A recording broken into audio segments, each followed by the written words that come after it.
በላስታ ወረዳ መንግስት ኮሙኒኬሽን የማስተማሪያ ፕሮግራም መርሃ ግብር የተዘጋጀ ነው። ከኛ ጋር በመቆየት ፕሮግራማችንን እስከ መጨረሻው ድረስ እንደምትከታተሉን ተስፋ እናደርጋለን።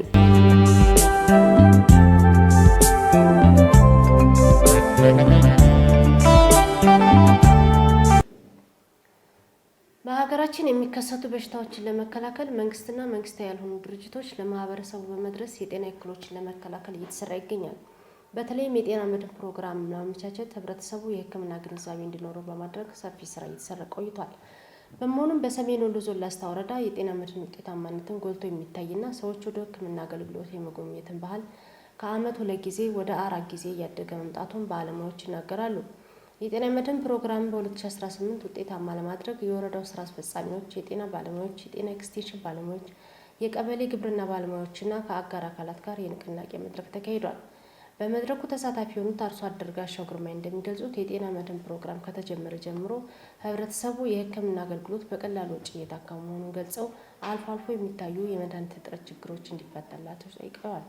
ለነገር ግን እሱን መፍታት ከተቻለ ግን የጤና መድን ጠቀሜታውን ማንኛውም ሰው ያውቃል። እንኳን ሰዋቂ የተባለ ህፃናትም ቢሆን መነኮሳትም ቢሆን ሁሉም ያውቃሉ። ምክንያቱም በትንሽ ብር እስከ 100 ሺህ ብር እስከ 50 ሺህ ብር እንደኛ ቀበሌም አልፎ እየታከሙ ስለሆነ እነዛም በብዛት እያስተማሩም ስለሆነ ማንኛውም ሰው ጠቀሜታውን ያውቃል። ለነገር ግን የመድኃኒት እጥረት ብቻ በጤና ጣቢያ ይኖራል የሚለው ይሄ ጥያቄ ግን በሰፊው እየተስፋፋ እንደኛ ቀበሌ ይገኛል። 7-8 ቤተሰብ 10 ቤተሰብ በአንድ ደብተር ብቻ ስንት ጠቀሜታ ውስጥ እያገኘ ያችን ደብተር በመያዝ ለብዙ እየተላለፉ ወደ ሌላ የሚተላለፉ በሽታዎች ባጭሩ በመታከም ብዙ በሽታዎች እየተገቱ ይገኛሉ።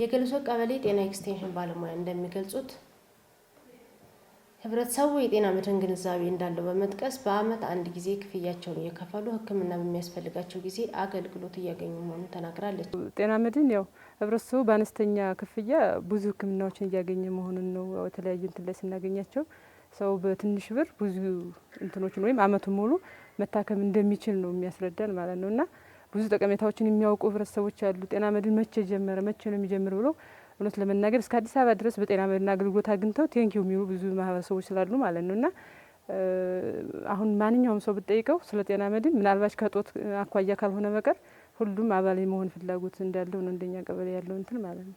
ያው በፊት ሰው ምን ይዤ ወይም ክፍያውን የተለያየ እንትኑን በአኪሱ ላይ ለምሳሌ ሲተኛ በተኛበት ሰዓት ብር ላይ ኖረው ስለሚችል አይኖረውምና በዛን ሰዓት ወደ ተቋም ሲሄድ ግዴታ ገንዘብ ያስፈልገዋል። ባለመኖሩ ምክንያት ተኝቶ ህመሙን ያሳልፋል። እስከ ሞትም ድረስ የሚደርሱ ወላጆች ነበሩና ህጻናትም እናቶችም ማለት ነው።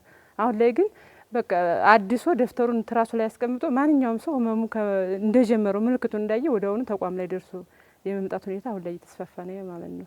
በፊት ያው እስከ ሞትም ድረስ ከሌለው አንዳንድ እንትኖች ነገ ይሻለኝ ይሆናል ምን ይሆናል እያለና ይዞት የሚሄድ በማጣት እዛው ቤቱ ላይ እስከ ሞት ድረስ የሚደርሱ እናቶችና ህጻናት ነበሩ። አሁን ላይ ግን ደፍተሩን አድሶ ትራስ ላይ ያስቀምጦ ማንኛውም በጀመረው ሰዓት ሄዶ መታከም እንዳለበት ያውቃል ማለት ነው። ያው ጥያቄ አንዳንድ መድኃኒቶች ተቋም ላይ ይታጡና ግል ላይ ይገኛሉ። ይሄን ጥያቄ እኛም ለመፍታት እየተቸገርን እጥረቱን ግን እነሱ ያነሳሉ ማለት ነው። አንዳንድ ሰዎች እንደውም ጥቅሙ ሀሪፍ ሆኖ እያለ ሄደን ደግሞ ከግል ግዙ ምናምን እንባላልና ብሎ ይሄን እንትን ኮምፕሌን የሚያቀርቡ አሉ።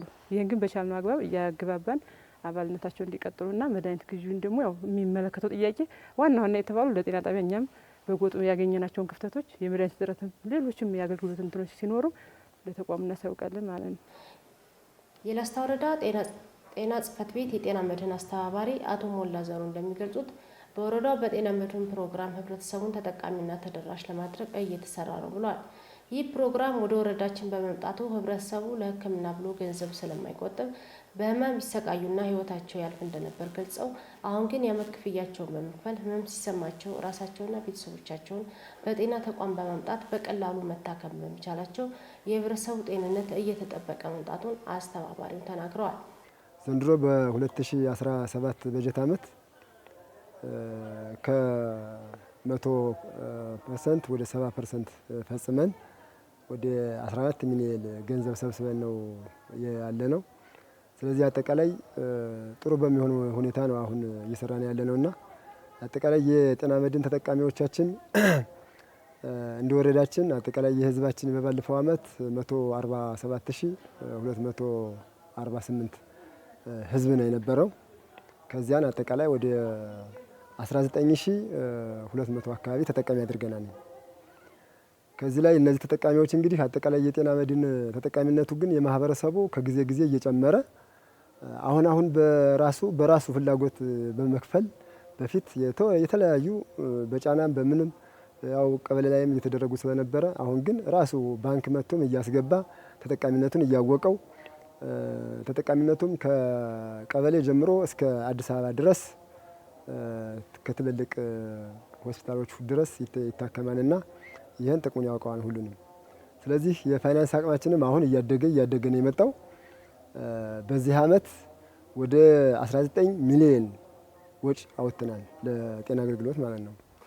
አስተባባሪው አክለውም አልፎ አልፎ የሚታዩ የመድኃኒት እጥረቶችን ለመፍታት ጤና ጣቢያዎች በወቅቱ ግዢ እንዲፈጽሙና መድኃኒት ለህብረተሰቡ በቀላሉ የሚያገኙበትን አማራጮች እንደሚያመቻቹ ገልጸዋል። ማህበረሰቡ እንግዲህ በአሁኑ ራሱ ፍላጎቱ እየጨመረ እየመጣ ስለሆነ ገንዘቡን የክፍያውን ገንዘብ እንደምንም አይቆጥረውም። አሁን ትልቁ ነገር የኛ ትልቅ እንቅፋት የሚሆንብን መድኃኒት እጥረት አልፎ አሉ። እነሱን ደግሞ በተቻለ መጠን ጤና ተቋሞችን እንዲያሟሉ ማድረግ ነው የሚጠበቅብን ነው ትልቁ ነገር። ከኢብሳ መድኃኒት ኤጀንሲው ምናልባት በአብዛኛው የተፈለጉት መድኃኒቶች ላይገኙ ይችላሉና ሁሉም እንደ ክልል ሁሉም ፈላጊ ስለሆነ የማህበረሰቡ የጤና ተጠቃሚነትም እያደገ ሲመጣ የመድኃኒቶች እጥረት አጋጣሚ ይከሰታሉና እሱን ደግሞ በተቻለ አሁን ባህር ዳር ላይ ሌላ ኤጀንሲ ጀምሯል። እስካሁን ደሴ ብቻ ነው የነበረው። አሁን ባህር ዳር ጀምሯል። 2 ሲሆኑ የተወሰነ ተደራሽነቱ ይሰፋን ብለን እናስባለን።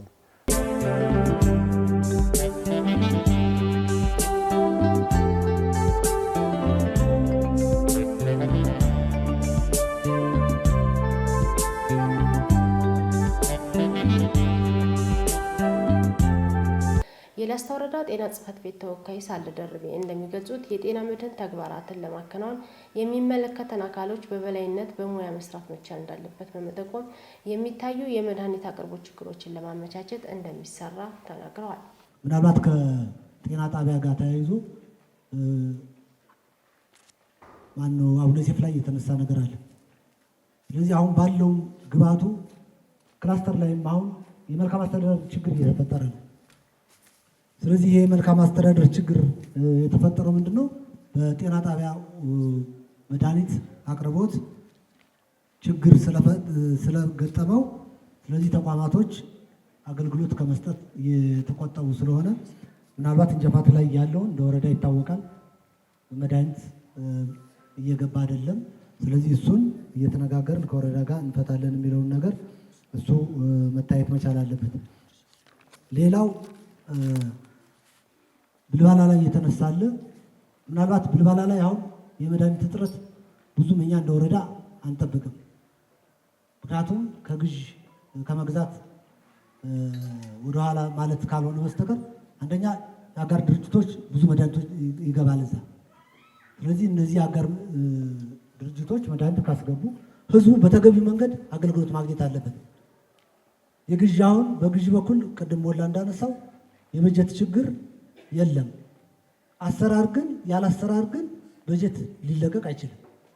ስለዚህ እነዚህን ነገሮች የጋራ ማድረግ መቻል አለብን የሚለውን ነገር እሱን ቢታይ ነው። ምናልባት አሁን እንደተነሳው ኢብሳ ጋር ተያይዞ የተነሳ የመድኃኒት አቅርቦት ስቶክ አለ። ይህን በየወሩ እየገመገምን በሩብ ዓመቱ ተገምግሞ ምን ያህሉ መጥቷል፣ ምን ያህሉ ቀርቷል የሚለውን ነገር ይህን እንደ ወረዳ ቁጭ ብለን እያየን ግብረ መልስ የምንሰጥበትን ምቹ ሁኔታ ይፈጠራል። እንደተባለው አሁን ኢብሳ የማቅረብ እንትኑ ብዙም ማለት እየተሻሻለ ነው፣ ጥሩ ነው። ግን ሁሉንም መድኃኒት ያቀርባል ብሎ አሁንም ማሰቡ ተገቢ አይደለም። ግን ይህን ስንል ጎን ለጎን ኮሚኒቲ ፋርማሲ መክፈት ግድ ይላል፣ ይሄ እንደ ወረዳ ማለት ነው። ምክንያቱም ይሄ የጀርባ አጥንት ነው፣ ዲፖዚት ነው፣ ስቶር ስለሆነ ማለት ነው።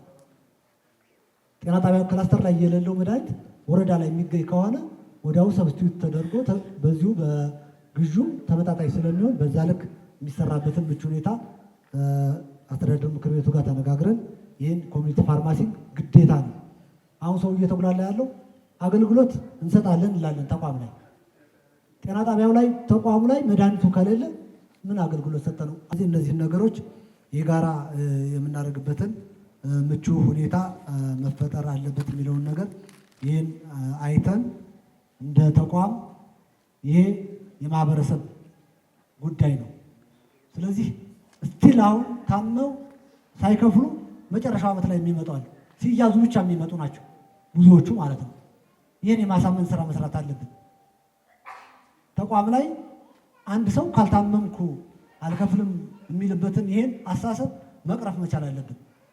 እኔ ሳልታመም ወንድሜ ቢታከምበት ምንም ይሄ ከበጎነትም አንጻር መያዝ ስላለበት ይሄን የማሳመን ስራ ማስተማር ስራ ይጠይቃልና ይሄ የጤና መድን ስራ የሁላችንም የማህበረሰብ ስራ ነው። ስለዚህ ጤና መድን የተሻለ ነገር ስናደርግ ነው ግብዓት በአግባቡ ልናስገባ የምንችለውና እነዚህን ነገሮች የጋራ አድርገን የምንሰራበትን ምቹ ሁኔታ እንደ ተቋም እንፈጥራለን።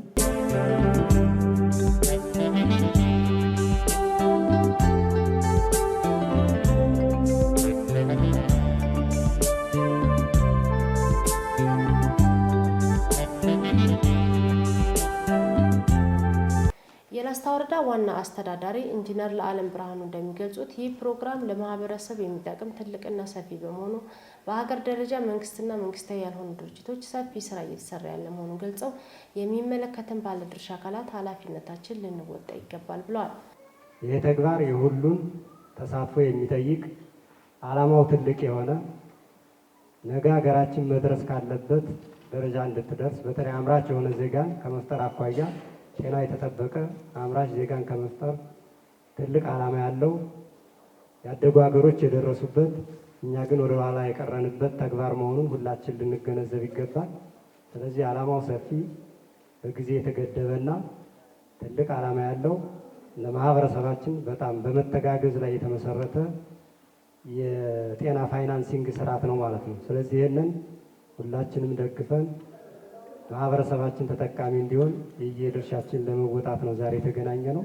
ዋና አስተዳዳሪው አክለውም ይህ ፕሮግራም በአጭር ጊዜ ከታህሳስ 1 እስከ ታህሳስ 30 የሚጠቃለል በመሆኑ ተግባሩ የጤና ባለሙያዎች ብቻ ሳይሆን ሁሉም አካል በመደገፍ ማህበረሰባችንን ማስጠቀም መቻል አለበት ሲሉ መልእክታቸውን አስተላልፈዋል። ይህ ፕሮግራም የሚያልቀው በአንድ ወር ውስጥ ነው። በአንድ ወር ውስጥ ስለሆነ ሁላችንም ኃላፊነት መውሰድ አለብን ማለት ነው፣ የሁሉን ርብርብ ስለሚጠይቅ። ስለዚህ በአንድ ወር የተገደበ የአንድ ወር ብቻ አይደለም፣ የእቅዳችን ከ80 እና ከዛ በላይ ፐርሰንት መፈጸም አለብን።